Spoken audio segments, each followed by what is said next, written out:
پیارے بھائیوں اور بہنوں، السلام علیکم ورحمۃ اللہ وبرکاتہ۔ حجۃ الوداع کی کہانی جابر بن عبداللہ کی زبانی جو سلسلہ چل رہا تھا، ہم لوگ پچھلی مجلس میں یہاں تک پہنچے تھے کہ اللہ کے رسول صلی اللہ علیہ وسلم جب طواف اور سعی سے فارغ ہوئے اور وہاں پر ایک خطبہ دیا تو آپ صلی اللہ علیہ وسلم آ کر کے بطحائے مکہ میں قیام فرمائے۔ بطحائے مکہ میں قیام کے درمیان کچھ چیزیں پیش آئیں جن کا ذکر جابر بن عبداللہ رضی اللہ تعالیٰ عنہ نے نہیں کیا ہے۔ مثال کے طور پر اسی درمیان حضرت سعد بن ابی وقاص رضی اللہ تعالیٰ عنہ سخت بیمار ہو گئے، اور ایسا بیمار ہوئے کہ محسوس ہوتا تھا، انہوں نے محسوس کیا کہ شاید اب میری زندگی کے آخری ایام ہیں، تو آپ صلی اللہ علیہ وسلم سے مشورہ کیا کہ اللہ تعالیٰ نے مجھے بڑا مال دیا ہے اور میری وارث بننے والی صرف ایک بیٹی ہے، تو کیا میں اپنا سارا مال اللہ تعالیٰ کے راستے میں صدقہ نہ کر دوں؟ تو آپ صلی اللہ علیہ وسلم نے فرمایا کہ نہیں۔ لمبی حدیث ہے جس میں وصیت کا ایک بہت بڑا مسئلہ اس سے سمجھ میں آتا ہے کہ انسان اپنے مال کی صرف 1/3 حصے کی وصیت کر سکتا ہے، اس سے زیادہ کی نہیں۔ حالانکہ حضرت سعد بن وقاص کے اس وقت صرف ایک بیٹی تھی، لیکن پھر بھی آپ صلی اللہ علیہ وسلم نے نہ یہ کہا سارا بیٹی کے دے دو اور نہ ہی کہا کہ سارا مال نہیں، بلکہ بیٹی کو جو ملنے والا ہے ملے گا، اس کے بعد جو دوسرے وارثین ہیں، عصبہ جو آتے ہیں، یعنی چچا ہوں گے، دادا ہوں گے، بھائی ہوں گے، ان کا جو حصہ حفظ ملے گا وہ ملے گا۔ دوسری چیز جو یہاں پر یہ ذکر کرنی ہے کہ اللہ کے رسول صلی اللہ علیہ وسلم خانہ کعبہ، یہاں پر ایک بات واضح کرنی چاہیے کہ بہت سے لوگ جو آتے ہیں وہ خانہ کعبہ میں طواف اور اس کے لیے جو ہے بڑی کوششیں کرتے ہیں۔ میں نہیں کہتا کہ وہ اچھی چیز نہیں ہے، لیکن یہ ہے کہ اس سلسلے میں نبی صلی اللہ علیہ وسلم کی جو سنت رہی ہے وہ یہ ہے کہ آپ صلی اللہ علیہ وسلم جب اپنے عمرے سے فارغ ہو کر کے بطحائے مکہ میں آ کر قیام پذیر ہوئے تو کہیں سے بھی یہ ثابت نہیں ہے کہ آپ صلی اللہ علیہ وسلم نے طواف کے لیے گئے۔ حالانکہ زیادہ دوری نہیں تھی، آسانی سے جا سکتے تھے، لیکن آپ صلی اللہ علیہ وسلم نے کوئی طواف نہیں کیا، بلکہ صحیح بخاری میں حضرت عبداللہ ابن عباس رضی اللہ تعالیٰ عنہما کی روایت ہے کہ آپ صلی اللہ علیہ وسلم اس کے بعد مکہ کے یعنی خانہ کعبہ کے مسجد حرام کے قریب نہیں گئے، یہاں تک کہ عرفہ سے واپس آ گئے۔ تو یہ چند باتیں تھیں جن کی طرف اشارہ ضروری تھا۔ پھر اس کے بعد ساتویں ذی الحجہ کو آپ صلی اللہ علیہ وسلم نے خطبہ دیا تھا۔ 7ویں ذی الحجہ کو آپ صلی اللہ علیہ وسلم نے خطبہ دیا، جس میں آپ صلی اللہ علیہ وسلم نے لوگوں کو حج کے باقی مسائل آپ صلی اللہ علیہ وسلم نے بتلایا۔ حجۃ الوداع کے موقع پر آپ صلی اللہ علیہ وسلم کے خطبے بہت ہوئے ہیں، متعدد ہوئے ہیں۔ آپ نے نکلنے سے حج کے لیے نکلنے سے پہلے خطبہ دیا، پھر عمرے سے فارغ ہوئے تو صفا مروہ پر آپ نے خطبہ دیا، پھر بطحائے مکہ میں جہاں ٹھہرے ہوئے تو وہاں آپ نے خطبہ دیا۔ اس طریقے سے آپ کے بہت خطبے ہیں۔ تو آپ صلی اللہ علیہ وسلم نے، جیسے حضرت انس بن مالک، حضرت عبداللہ ابن عمر کی روایت ہے کہ آپ صلی اللہ علیہ وسلم نے یہاں پر خطبہ دیا اور لوگوں کو آگے حج کے کام کیا کرنے ہیں آپ نے ان کو اس کی تعلیم دی۔ یہ آپ صلی اللہ علیہ وسلم کا حسن اسلوب تھا کہ آپ صلی اللہ علیہ وسلم نے خود یہ نہیں کہ ہاں ہمیں ہی حج کرنا ہے، اپنے ساتھیوں کو بھی آپ جگہ جگہ پر متنبہ کرتے رہے۔ اس سے دعات کے لیے ایک سبق ملتا ہے کہ جہاں وہ خود اپنے حج کو بہتر سے بہتر بنانے کی کوشاں رہیں، وہیں پر انہیں اپنے ساتھ رہنے والے لوگوں کو ہدایتیں دینی چاہیے تاکہ ان کا بھی حج شریعت کے مطابق ہو۔ حضرت جابر بن عبداللہ کہتے ہیں جب یوم ترویہ آ گیا تو مکہ مکرمہ کو پیچھے چھوڑ کر ہم منی کی طرف روانہ ہوئے، چنانچہ لوگوں نے بطحا ہی سے حج کا احرام باندھا۔ اس سے معلوم یہ ہوا کہ حج کا احرام باندھنے کے لیے، جیسا کہ عوام کے اندر مشہور ہے کہ لوگ مکہ مکرمہ جاتے ہیں اور وہاں پر نہاتے ہیں، مسجد حرام جاتے ہیں، طواف کرتے ہیں، احرام باندھنے کے بعد یہ ساری چیزیں غیر شرعی ہیں، جہاں پر انسان ٹھہرا ہے وہ وہیں سے احرام باندھ لے۔ پھر اللہ کے رسول صلی اللہ علیہ وسلم حضرت عائشہ رضی اللہ تعالیٰ عنہ کے پاس تشریف لے گئے تو انہیں روتے ہوئے پایا۔ آپ نے سوال کیا کہ تمہارا کیا معاملہ ہے؟ کہنے لگیں کہ میرا معاملہ یہ ہے کہ مجھے حیض آ گیا، لوگ تو حلال ہو گئے اور میں حلال نہ ہو سکی اور نہ ہی ابھی تک بیت اللہ کا طواف کر پائی ہوں۔ اب حال یہ ہے کہ لوگ حج کے لیے جا رہے ہیں، آپ صلی اللہ علیہ وسلم نے انہیں تسلی دیتے ہوئے فرمایا کہ یہ ایسی چیز ہے جسے اللہ تبارک و تعالیٰ نے آدم کی بیٹیوں پر مسلط کر دیا ہے، یعنی یہ پریشان ہونے کی ضرورت نہیں، صرف تمہارے ساتھ یہ معاملہ نہیں ہے، اللہ تعالیٰ نے ہر صحت مند عورت جو ہوتی ہے اس کے لیے اللہ تعالیٰ نے یہ ایک اس کے صحت مندی کی گویا کی علامت رکھی ہے۔ تم غسل کر لو، حج کا احرام باندھ کر کے حج کرو، بلکہ ہر وہ کام کرو جو حاجی کرتے ہیں سوا اس کے کہ نہ تو بیت اللہ کا طواف کرنا اور نہ ہی نماز پڑھنا، یعنی ان دو کاموں کے علاوہ ہر وہ کام کرو جو حاجی کرتے ہیں۔ علامہ البانی رحمہ اللہ اس جملے کے اوپر یہ تعلیق چڑھاتے ہیں کہ اس حدیث میں یہ دلیل موجود ہے کہ حائضہ عورت قرآن مجید کی تلاوت کر سکتی ہے، کیونکہ آپ صلی اللہ علیہ وسلم نے حضرت عائشہ کو نماز اور طواف کے علاوہ تمام اعمال حج ادا کرنے کی اجازت دی، اور بلا شبہ قرآن مجید کی تلاوت بشرطے کہ یہ ہم نے لکھا ہے بغیر مصحف میں دیکھے ہوئے ہو حج کے دوران بہترین کاموں میں ہے۔ ساتھیوں، یہ علامہ البانی رحمہ اللہ کا قول ہے، ان کا بڑا احترام، لیکن یہ چیز کم سے کم محل نظر ہے، اس لیے کہ حج کے اعمال میں قرآن مجید کی تلاوت نہیں ہے، حج کے کاموں میں قرآن مجید ایک الگ ذکر ہے۔ اب یہ نہیں، اب ظاہر بات اس کے کچھ شرائط ہیں، تو صرف اتنی چیز جو ہے اس کے جواز کے لیے میں یہاں پر ان علماء کی تردید نہیں کرتا کہ جائز یا ناجائز، الگ مسئلہ ہے، لیکن یہ دلیل صرف اتنی میں نہیں سمجھتا کہ یہ بن پائے گی۔ اگر حالت حیض میں قرآن مجید تلاوت جائز نہ ہوتی تو جس طرح آپ نے طواف اور نماز سے منع فرمایا، طواف اور نماز ایک ایسی چیز ہے کہ حج کے کاموں کا ایک حصہ ہے، لیکن قرآن مجید تلاوت حج کے کاموں کا حصہ نہیں۔ کوئی آدمی حج کرنے جائے وہ قرآن مجید کا ایک لفظ بھی تلاوت نہ کرے تو شاید اس پر اسے کوئی مواخذہ نہ ہو، شرط یہ ہے کہ وہ قرآن سے بطور اعراض کے نہیں ہونا چاہیے۔ تو چنانچہ حضرت عائشہ نے ایسا ہی کیا، یعنی بیت اللہ کے طواف کے علاوہ تمام ارکان ادا کیے، بیت اللہ کے طواف کے علاوہ تمام ارکان ادا کیے۔ اللہ کے رسول صلی اللہ علیہ وسلم سوار ہوئے اور منی میں ہمیں ظہر، عصر، مغرب، عشاء اور فجر کی نماز پڑھائی۔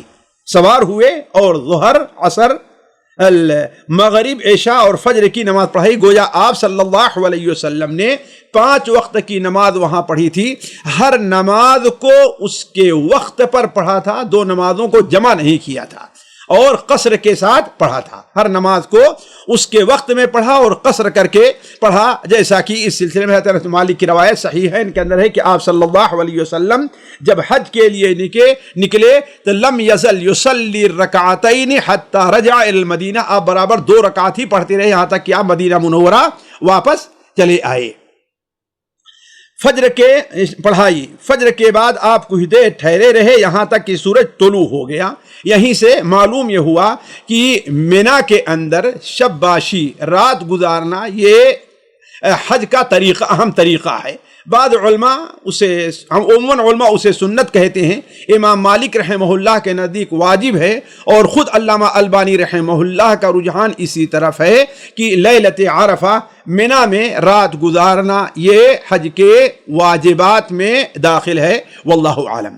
تو فجر کے بعد آپ کچھ دیر ٹھہرے، یعنی فوراً فجر کے بعد آپ روانہ نہیں ہوئے یہاں تک کہ سورج طلوع ہو گیا، یعنی سورج جب طلوع ہو گیا تو آپ وہاں سے روانہ ہوئے ہیں، یعنی کہاں کے لیے؟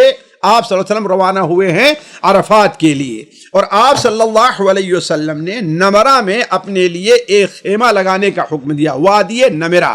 وادی نمرہ یہ وادی جو ہے ساتھیوں، یہ وادی سمجھیے کہ، اور یہ جو پہاڑ وہاں پر پایا جا رہا ہے، یہ حرم مزدلفہ اور عرفات کا برزخ ہے، اور حدود حرم کی یہ انتہا ہے۔ اسی پہاڑ جو وادی نمرہ کے پاس جو پہاڑ موجود ہے، اسی پہاڑ پر آج انتہا حدود الحرم کے جو بورڈ لگے ہوئے ہیں وہ اسی پہاڑی کے اوپر ہیں۔ تو گویا آپ صلی اللہ علیہ وسلم نے قصد کیا تھا کہ سیدھے عرفات نہیں چلا جانا ہے، عرفات سے پہلے تھوڑی دیر رکنا ہے، اور اس میں بھی ساتھیوں وہی حکمت ہے کہ اب ہمیں عرفات پر جب پہنچنا ہے تو عرفات میں اب عبادت کے اندر مشغول ہو جانا ہے، لہذا اس سے پہلے کچھ دیر آرام کر لینا چاہیے، کچھ دیر آرام کر لینا چاہیے۔ تو آپ صلی اللہ علیہ وسلم وہاں پر ٹھہرے اور کچھ دیر آرام فرمایا۔ آپ صلی اللہ علیہ وسلم سوار ہو کر منا سے چلے تھے. آپ اس سے یہ نکلتا ہے جیسا کہ علامہ البانی رحمہ اللہ وغیرہ نے استدلال کیا ہے کہ جس طریقے سے سفر کے راستے میں سوار ہونا انسان کے حاجات اور اس کے لحاظ سے ہوگا، ایسے ہی مشاعر کے درمیان سوار ہونا اور پیدل چلنا یہ انسان کے حالات کی بنیاد پر ہوگا. اگر انسان کے حالات ایسے ہیں کہ مجھے سکون مل رہا ہے پیدل چلنے میں، آرام پیدل چلنے میں ہے، کوئی تکلیف نہیں، تو پیدل، یعنی گویا کہ اس سے حج کے ثواب پر کوئی فرق نہیں پڑے گا کہ آدمی سوار چل رہا ہے یا کہ پیدل چل رہا ہے. قریش کا اس بارے میں کوئی شک نہیں تھا کہ آپ مزدلفہ میں مشعر الحرام کے پاس ٹھہریں گے اور وہیں آپ کی منزل ہوگی، جیسا کہ قریش زمانے جاہلیت میں کرتے تھے. اس میں اس طرف اشارہ آ چکا ہے. دیکھیے مشعر حرام جو ہے وہ جہاں پر آج مسجد بنی ہے اسی کے بغل میں پہلے ایک چھوٹا سا ٹیلہ تھا. آپ صلی اللہ علیہ وسلم جیسا کہ آگے آئے گا جب مسجد میں نماز پڑھی لیلۃ منا کو تو وہاں پر جا کر کے آپ نے دعا کی تھی مشعر حرام. تو مشعر حرام یہ منا کے اندر ایک جگہ ہے. کفار ایسا کرتے تھے کہ وہاں سے آگے نہیں بڑھتے تھے، اپنے وہ وہاں سے نہیں جاتے اور کہتے تھے کہ ہم حمص ہیں، اللہ کے پڑوسی ہیں، لہذا ہم اللہ تبارک و تعالیٰ کے گھر کے جو صحن ہے اس سے آگے ہم نہیں بڑھیں گے. لیکن آپ صلی اللہ علیہ وسلم وہاں سے تجاوز کر کے عرفہ کے قریب پہنچ گئے، یعنی عرفہ میں ابھی داخل نہیں ہوئے. آپ نے اپنے لیے نمرہ میں ایک خیمہ نصب کیا ہوا پایا جہاں آپ ٹھہر گئے، جیسا کہ آپ صلی اللہ علیہ وسلم نے اس کا حکم دیا تھا. یہاں تک کہ جب سورج ڈھلنے لگا تو آپ نے قصوہ پر کجاوا کسنے کا حکم دیا، پھر اس پر سوار ہو کر بطن وادی میں تشریف لے گئے. بطن وادی میں تشریف لے گئے، اس سے مراد وہ وادی عرنا ہے جو وادی عرفات سے تھوڑا پہلے ہے. اور بالضبط اگر آج جاننا چاہیں تو یہ وہ جگہ ہے جہاں پر مسجد عرفات قائم ہے. مسجد عرفات جو قائم ہے، اور مسجد عرفات کا یہ جو آپ کو مغربی حصہ ملے گا اور جنوب کا کچھ حصہ یہ میدان عرفات سے خارج ہے. اور یہ مسئلہ اہل علم کے نزدیک مختلف فی رہا ہے کہ آیا وادی عرنا عرفات کا حصہ ہے یا حصہ نہیں ہے. بہت سے علماء نے راجح یہ قرار دیا ہے کہ یہ عرفات کا حصہ نہیں ہے. تو آپ صلی اللہ علیہ وسلم نے اس پر قصوہ پر کجوا کسنے کا حکم دیا، پھر اس پر سوار ہو کر بطن وادی میں تشریف لے گئے. بطن وادی میں آپ تشریف لے گئے. عرفہ کا خطبہ آپ صلی اللہ علیہ وسلم نے اسی جگہ پر آپ نے کھڑے ہو کر کے دیا. اب آپ صلی اللہ علیہ وسلم جب کھڑے تھے تو کس چیز پر کھڑے تھے؟ اس سلسلے میں سنن ابو داؤد کے اندر مجھے 3 حدیثیں ملی ہیں. سنن ابو داؤد میں 3 حدیث ملی ہے. ایک حدیث تو ہے جو عن رجل من بنی ضمرۃ عن ابیہ او عمہ قال رأیت رسول اللہ صلی اللہ علیہ وسلم وهو على المنبر بعرفہ. ہم نے اللہ کے رسول سے دیکھا کہ آپ عرفہ میں منبر کے اوپر کھڑے ہو کر خطبہ دے رہے تھے. لیکن یہ حدیث ضعیف ہے اس لیے کہ رجل من بنی ضمرہ عن ابیہ یہ مجہول ہیں. دوسری 2 حدیثیں ہیں. ایک صحابی ہیں نبیت رحمہ اللہ رضی اللہ تعالیٰ کہتے ہیں کہ اللہ کے رسول صلی اللہ علیہ وسلم کو ہم نے عرفہ کے میدان میں ایک سرخ اونٹ پر کھڑے ہوئے دیکھا. آپ خطبہ دے رہے تھے. اسی طریقے سے ایک اور حدیث ہے جو ہے خالد بن عدہ بڑے مشہور صحابی ہیں. ان کا بیان ہے کہ ہم نے اللہ کے رسول صلی اللہ علیہ وسلم دیکھا کہ آپ عرفہ کے میدان میں اونٹ پر کھڑے ہو کر کے خطبہ دے رہے تھے. تو اس سے معلوم یہ ہوا کہ آپ صلی اللہ علیہ وسلم نے جو خطبہ دیا تھا اپنی اونٹنی قصوہ کے اوپر آپ نے کھڑے ہو کر کے دیا تھا، نہ کہ آپ کے لیے وہاں پر کوئی منبر رکھا گیا تھا. آپ نے اس خطبے کے اندر بڑی قیمتی نصیحتیں فرمائی اور یہ خطبہ بڑا طویل ہے. اس کا بہت بڑا حصہ حضرت جابر بن عبداللہ نے یہاں پر نقل کیا ہے. تو آپ صلی اللہ علیہ وسلم نے ایک خطبہ دیا اور اس میں فرمایا تمہارے خون اور تمہارے مال ایک دوسرے پر اسی طرح حرام ہے جس طرح کی تمہارا آج کا دن، یہ مہینہ اور یہ شہر حرام ہے. اس حدیث کے اندر صرف تمہارے خون اور تمہارے مال کا ذکر ہے، تمہاری عزت کا ذکر نہیں ہے. تمہاری عزت کا ذکر نہیں ہے۔ میں دیکھ رہا تھا جابر بن عبداللہ رضی اللہ تعالی عنہما کی جتنی روایتیں صرف انہی دو کا ذکر ہے، البتہ بعض ایسی حدیثیں ہیں جن میں سے بعض صحیح بخاری وغیرہ میں ہیں کہ اللہ کے رسول صلی اللہ علیہ وسلم نے جو خطبہ دیا تھا اس میں فرمایا تھا کہ تمہارے مال، تمہارے خون اور تمہاری عزت، یہ حضرت ابو بکرہ کی بھی روایت ہے، حضرت ابو بکرہ رضی اللہ تعالی عنہ کی بھی روایت کے اندر ہے۔ تو معلوم یہ ہوا کہ حضرت جابر بن عبداللہ رضی اللہ تعالی عنہ سے یا تو صحب ہے یا تو اختصار کے ساتھ اعراض کا ذکر نہیں فرمایا ہے۔ تو تمہارے مال، تمہارے خون اور تمہاری عزت تمہارے اوپر اسی طرح حرام ہے جس طرح کی تمہارا آج کا دن، یہ مہینہ اور یہ شہر حرام ہے۔ سن لو، یہ جانتے ہیں خطیب کوئی کسی بات اہم بات کہنا چاہتا ہے کہ لوگ اسے غور سے سنیں، تو یہ بات کہتا ہے ذرا غور سے سنیں۔ تو آپ اس طرح مخاطب فرمایا کہ جاہلیت کی ہر چیز آج میرے ان دونوں قدموں کے نیچے رونت دی گئی، ہر وہ چیز جو جاہلیت کی شریعت کے خلاف ہے وہ رونت دی گئی ہے۔ پھر اس کی مثال دیا آپ نے، عہد جاہلیت میں کیے گئے خون بھی ختم کر دیے گئے، اور سب سے پہلا خون جسے میں ختم کر رہا ہوں وہ خود ہمارا خون یعنی ہمارے خاندان کا ہے، یعنی ربیعہ ابن حارث ابن عبد المطلب کے بیٹے جو بنو سعد میں دودھ پی رہے تھے، رضاعت کی مدت گزار رہے تھے، تو قبیلے حذیل کے لوگوں نے انہیں قتل کر دیا تھا۔ جانتے ہیں اسلام سے پہلے یہ تھا کہ اگر کوئی آدمی کسی کو قتل کرتا ہے تو اس کے یہ ضروری نہیں کہ اسے ہی قتل کیا جائے، نہیں، بلکہ اس کے خاندان کا، اس کے قبیلے کا جو آدمی بھی ملے، جیسا کہ آج بھی بہت سے جاہلوں کے اندر یہ چیزیں پائی جا رہی ہیں، اسے قتل کیا جائے گا، جبکہ شریعت اس کی اجازت نہیں دیتی ہے۔ وَلَا تَزِرُ وَازِرَةٌ وِزْرَ أُخْرَى ختم کر دیے گئے ہیں۔ اسی طرح جاہلیت کا سود بھی ختم کیا جاتا ہے، جاہلیت کا سود بھی ختم کیا جاتا ہے، اور سود سے مراد کیا ہے؟ جاہلیت کے سود سے مراد یہ ہے یعنی اصل پونجی نہیں، اصل پونجی پر جو سود ہے وہ ختم کیا جائے گا، اصل پونجی لینے کا انسان کو حق رہے گا، ختم کیا جاتا ہے۔ اور سب سے پہلے جس سود کو ختم کر رہا ہوں وہ ہمارا سود یعنی ہمارے چچا عباس ابن عبد المطلب کا سود ہے، وہ سارا کا سارا ختم ہے۔ آپ نے بڑی تاکید سے وہ سارا کا سارا ختم ہے۔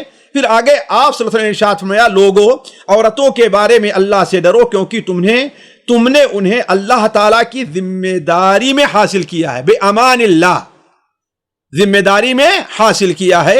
یعنی ذمہ داری سے کیا مراد ہے کہ اللہ تبارک و تعالی نے گویا ان کی حفاظت کی، ان کی حقوق کی رعایت کی، ان کے ساتھ حسن سلوک کی اللہ نے تمہیں حکم دیا ہے۔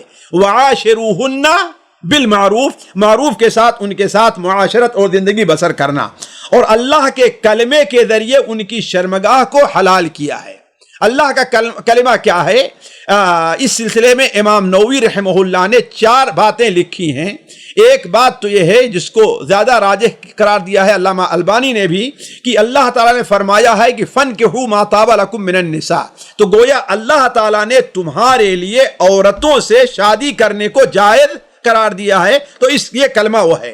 دوسرا کلمہ ہے کلمہ توحید ہے، کلمہ توحید ہے، اس لیے کہ ایک مسلمان کی شادی کس سے؟ مسلمان ہی سے، موحد ہے سے ہو سکتی ہے، کافر سے نہیں ہو سکتی ہے۔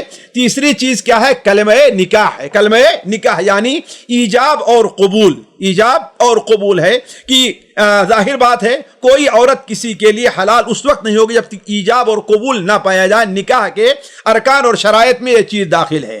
اور چوتھی بات ہے جو علماء نے کہی ہے وہ یہ ہے کہ اللہ تبارک و تعالی نے حکم دیا ہے فَإِمْسَاكُمْ بِمَعْرُوفٍ أَوْ تسریح بِإِحْسَان، یعنی کوئی آدمی کسی عورت سے شادی کرنا چاہتا ہے تو اس کے لیے ضروری ہے کہ اس کی یہ نیت ہو اور اس کا یہ معاملہ ہو، کیا؟ فَإِمْسَاكُمْ بِمَعْرُوفٍ أَوْ تَسْرِيحٌ بِإِحْسَان۔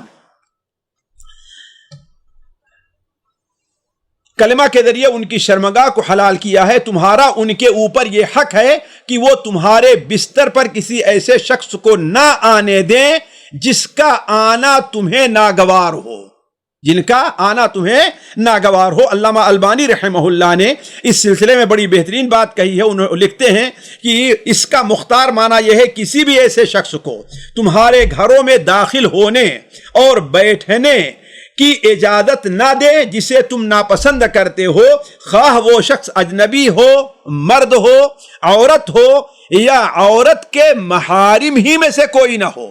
یعنی اگر تمہارا بھائی ہے، تمہارا چچا ہے، اور شوہر نہیں چاہتا کہ وہ اس گھر کے اندر آئے، تو تمہیں اجازت نہیں ہے کہ اسے گھر میں آنے کی اجازت دو۔ پھر اگر وہ ایسا کریں، یعنی اگر عورتیں ایسا کریں تو تم انہیں مارو، مگر سخت مار نہیں ہونی چاہیے۔ یہ نہیں ہے کہ ڈنڈا اور لاٹھی اٹھا کر کے مارنا شروع کر دو، اور یہ نہیں ہے کہ اپنی پوری طاقت جتنا فیٹ بازی تمہیں آتی اس کے ساتھ استعمال کرو، جیسا کہ سارے لوگ ہر جگہ مجبور رہتے ہیں، کوئی زور نہیں دیتا، لیکن اپنی پوری طاقت کس پر نکالتے ہیں؟ اس معصوم ذات کے اوپر نکالتے ہیں اور اپنی پوری قوت کے ساتھ اسے مارتے ہیں۔ نعوذ باللہ من ذالک۔ یہ جہالت ہے، جاہلیت ہے، یہ اسلام اس کی اجازت قطعاً نہیں دیتا ہے۔ اور ان کا حق تم پر یہ ہے کہ بھلائی اور دستور کے مطابق تم انہیں کھلاؤ اور پہناؤ۔